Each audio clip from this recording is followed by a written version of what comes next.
What's up? This is Awkward Fitness, the Sheep's Pen, and I just listened to a couple of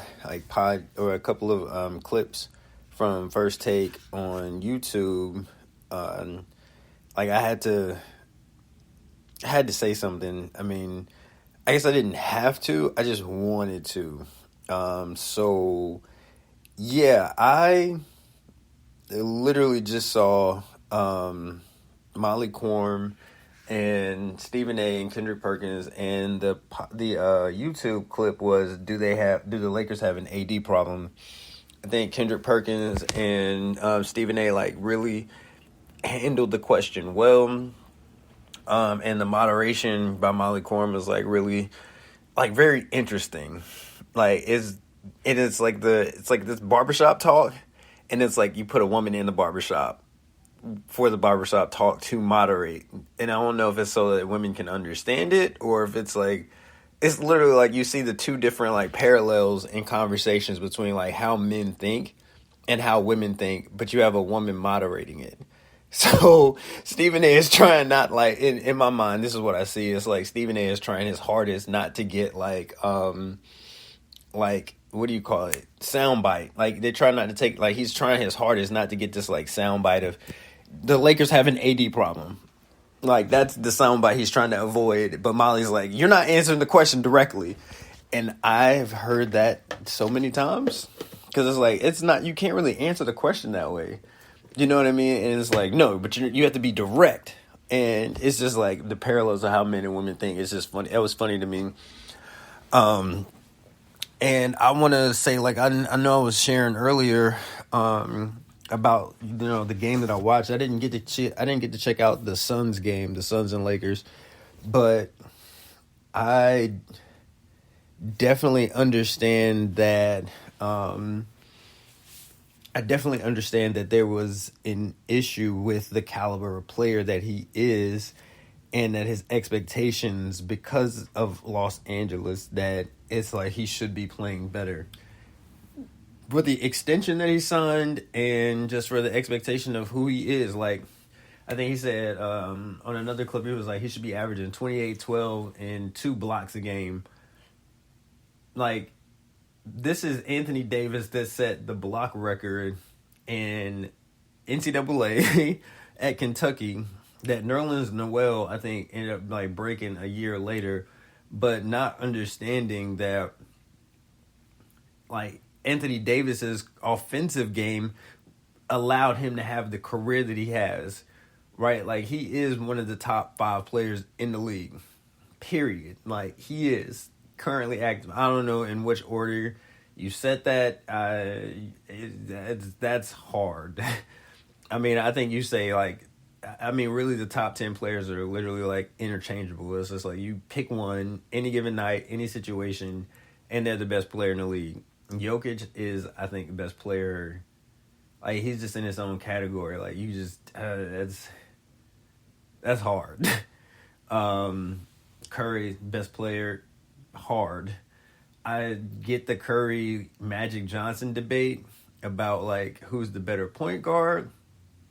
And I think Curry is the greatest shooter. I think that he is not the greatest point guard of all time. I don't even think he's second. I think John Stockton might be above him. I think Jason Kidd might be above him. I think Steve Nash might be above him. And I don't think that Magic Johnson was a point guard for the size that he was at, like 6'9", like bro, like yeah, you're gonna get those type of numbers. Like I think that he kind of started that positionless basketball thing. If you really want to compare it, I think Magic Johnson and LeBron are more comparable, as far as assist wise, as far as floor leadership, like the general, like being a floor general, and that's what being a point guard used to mean. Like now it's just, basically it's just the point guard is the size. Like it's if you're able to do pick and roll, bring the ball up the court, and you just kind of go from there. Because positionless basketball that's what's happening now. But you really can't be under 6 feet and successful in the league. Look at Kemba Walker, Isaiah Thomas, like good, really great, strong players. But if you're trying to run like the 1 and the 2, you're looking at LiAngelo Ball, or not LiAngelo Ball, but LaMelo, who was 6'7" at the point guard position, and I think the average point guard right now in the league is probably around 6'4". And that, like, Dwayne Wade was 6'4" playing the 2. Draymond was 6'8" playing the 4. PJ Tucker's like 6'5" playing the 4. And I mean, Ben Wallace was 6'9" playing the center back in the 2000s. So I mean, physicality was different. You know what I mean? Like, but now you have Wembanyama, who's 7'5", Chet Holmgren, who's 7'3" or 7'1", Kristaps Porzingis, who is 7'1", 7'2", something around there, and then Jason Kidd, when he was the coach of the Bucks, had Giannis running the 1. So that's really why Giannis has that like full downhill speed from half court at 6'11", 7 foot, and like no. So I mean the center position is different. The point guard position is different, and I think one of the things that has not changed about the point guard position is because the point guard is usually at the top of the key. They're usually the first person back on defense.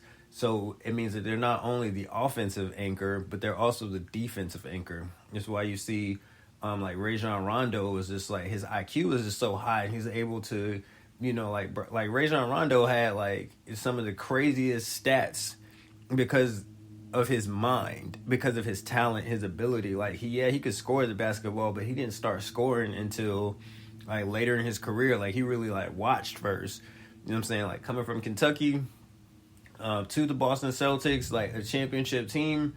I was a little confused at first because I forgot who their point guard was before they drafted Rondo. But when they drafted him, I started like watching him, like, he different. Like he's different.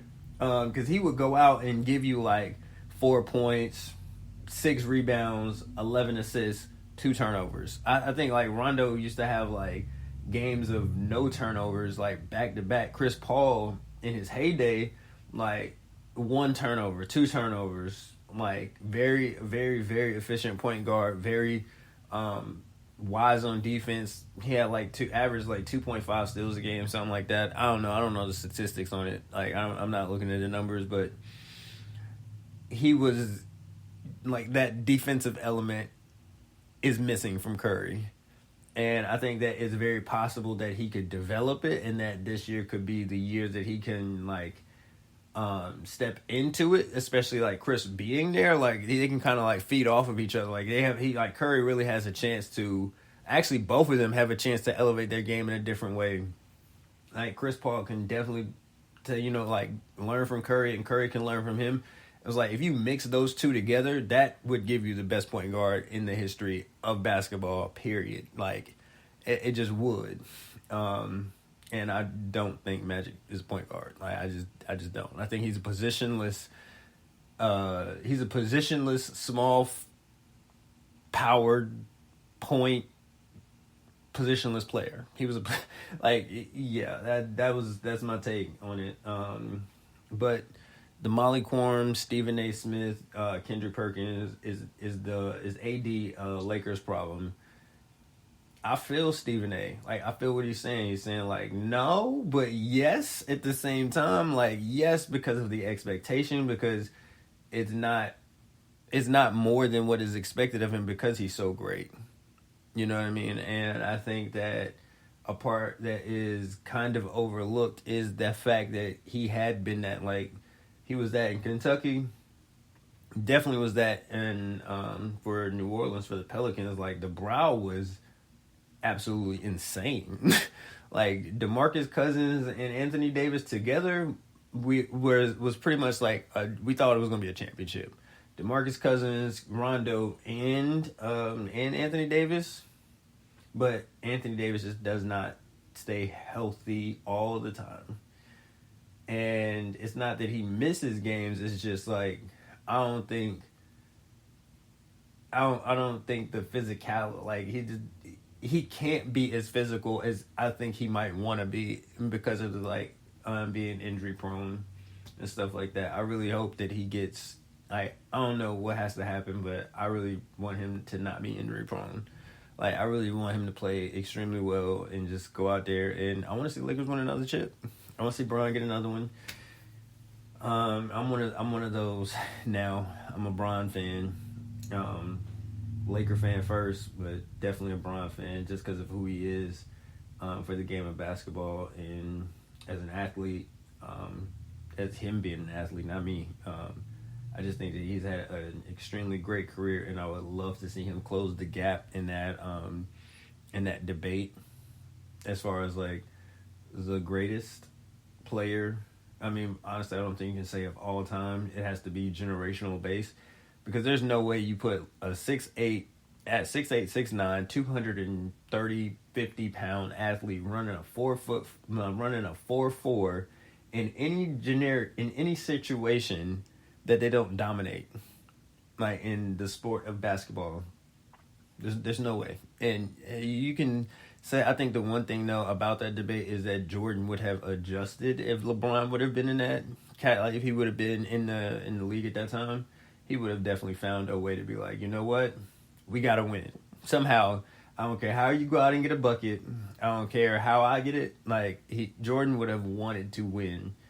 If LeBron had that type of attitude, and I think it's getting there, like as he gets older, because he's like, yo, my time is like LeBron is playing like he is on a clock, and I love it.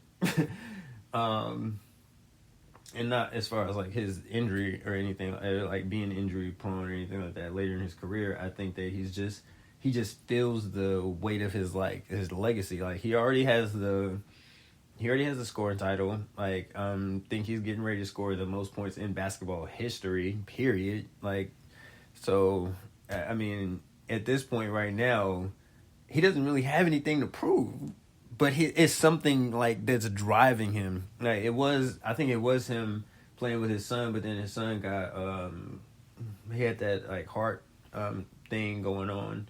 So it's like I haven't really heard too much about it. He's like, oh, might play with Bryce, but he's just trying to find a way to push himself. You know what I mean? I feel that. Like, I mean, it would be really cool to see them out there together as father son duo.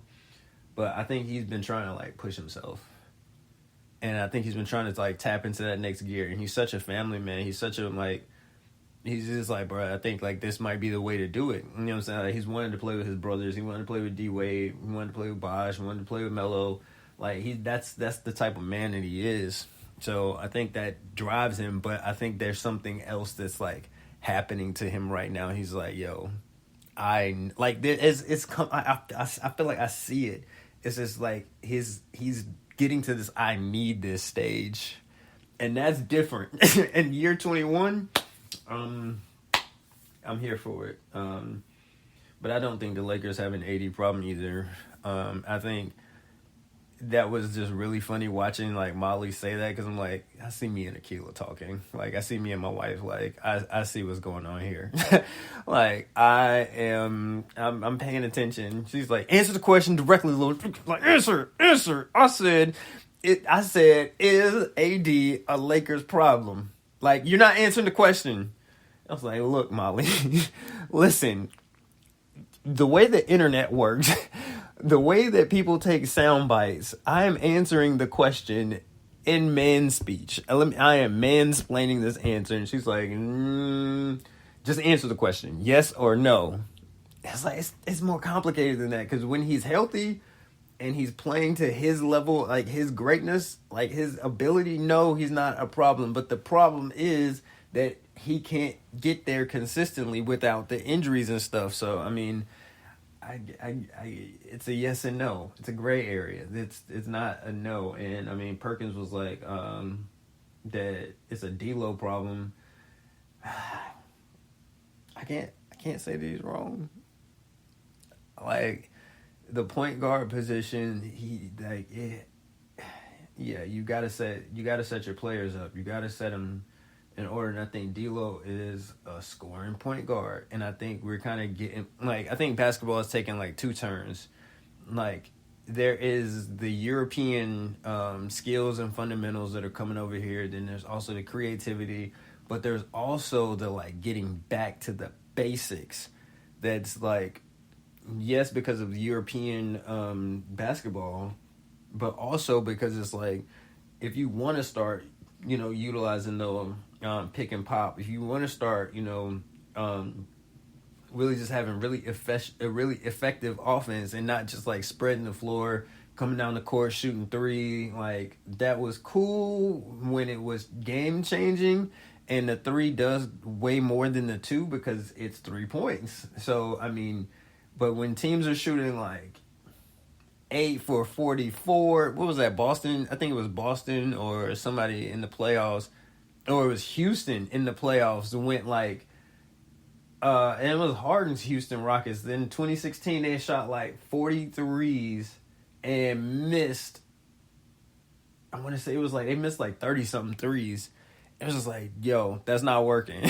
So I think just taking that 3-point shot away is, because, I mean, for a hot split second, I'm pretty sure people were debating a 4-point line. And now it's like, nope, get back to the physical. Like, Giannis, I love him for that. Like, he's like, nah, come get this 1-2, bump, bump, bump, get out the way. Excuse me, dunk on 4 people. I like it. It's like the UFC in basketball. It's just like, let me show you who's been in the weight room. And now you see more NBA players in the weight room. Basketball has never been a sweet, like, it's never been a sweet, cute, oh, let me be the pretty boy out here. Like, it's like, yeah, the pretty boys like gotta like they got in there for a second, but now they in the weight room. So like everybody's in the weight room, and I love it. I love seeing that. Like, hey yo, let's see who's stronger. Let's get in this paint, bump bump, oh spin move, finesse, oh footwork. Love it. I'm here for all of it. Like, I am here for it. So I believe that we're getting to that place where, basketball is just looking good. It's looking finesse. It's looking like, work on your layups, work on your free throws. It's looking, work on the pick and pop, work on the pick and roll, work on the entry passes. Turnovers are not great. Like Embiid 7 turnovers the other night is like it's a sour place. But I mean, I don't think that I don't think his turnovers are gonna stay there. I think that like once his head gets back in the game, like he'll be back to like MVP form.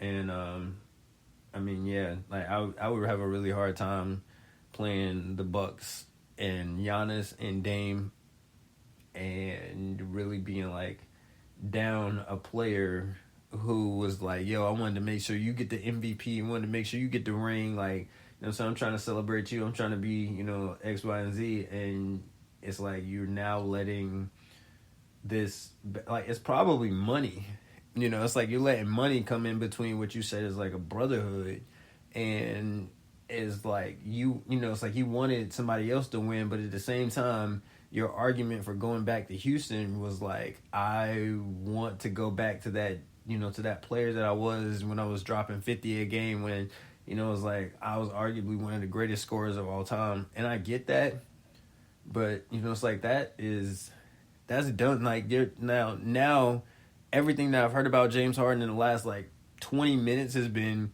don't pick him up. He's got, like... He now has a history record of, he left OKC, he left Houston, he wanted out of Houston, then he wanted out of Brooklyn, now he wants out of Philly. Like, where else is he going to want out of? Because he's getting what he wants, and then it's just like, now he doesn't want it. That's what makes it so hard, because sometimes we do God like that. You know what I'm saying? And especially, like, it's a real characteristic of the consumer mentality to just keep wanting and wanting and wanting and wanting and never being satisfied. And like now he's got this idea, like, bruh, the league has changed. There's a no flopping rule. Like, I'm pretty sure James Harden would not get to the free throw line the same way that he did before. And the referees probably won't call the same, like, they won't have, like, he won't get the superstar treatment that he did before. He just won't. Like they might start going at him a little bit harder, just because, like, the GMs are they're the ones that make money. The NBA is a business, and if it, like, your popularity is decreasing as you're, dragging this out. So that does dictate calls. I think that's why certain GMs are calling certain players to come to their team because of the popularity. It's literally like the Hunger Games, bro. It's like if the player is popular enough, maybe the script, like, maybe we can get a little something in the script. I don't know if there's an actual NBA script, but the way that players play and perform, and just like the way that they're able to, like, I know any player could get like 60.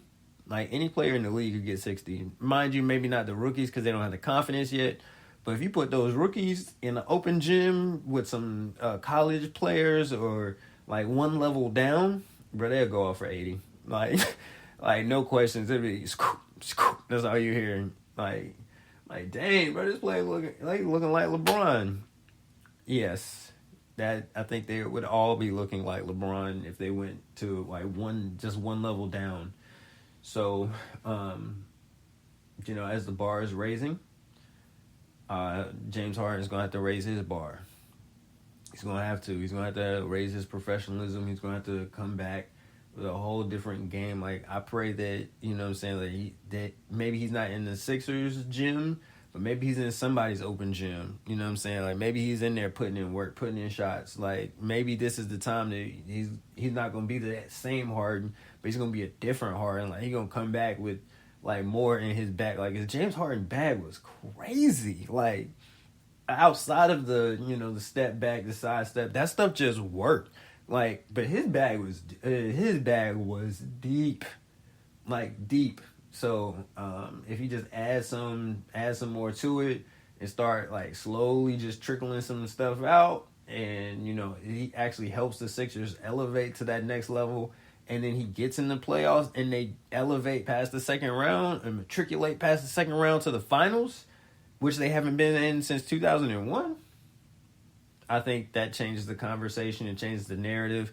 Like, if he actually gets to, like, if Harden gets out of the Eastern Conference Finals and gets into the finals, somebody might, like, pay him bread. Like, they might pay, like, he could literally have anything that he wanted at that point. Like, if he spends this year, like, if he takes his stuff back, he comes back, he's working harder than and they say, like, he's worked hard. Like, nobody wants to win a championship more than James, and he's been working.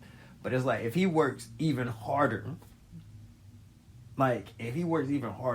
in the playoffs, I mean, and he had a great game in the playoffs versus Boston. It was like game 2 that he went off, like, but then game 3, and then I think it's just not being the first option. I get it.